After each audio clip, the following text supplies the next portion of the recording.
Syederalun kondisi banjir yang tak kunjung surut, sepasang pengantin di Pati, Jawa Tengah menggelar pernikahannya di tengah banjir.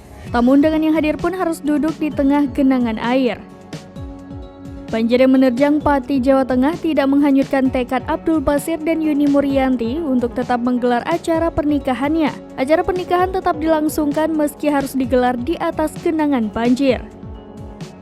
Para tamu undangan yang datang terlihat harus menggulung celana agar tidak kebasahan. Meski perayaan pernikahan ini di luar rencana, namun bagi Basir dan Yuni, menikah di genangan banjir menjadi momen yang tak terlupakan seumur hidup. Sudah lebih dari 10 hari banjir merendam 40 desa di Kabupaten Pati, Jawa Tengah. Banjir belum surut dikarenakan luapan air sungai Silugonggo yang tidak dapat menampung banyak volume air dari hulu.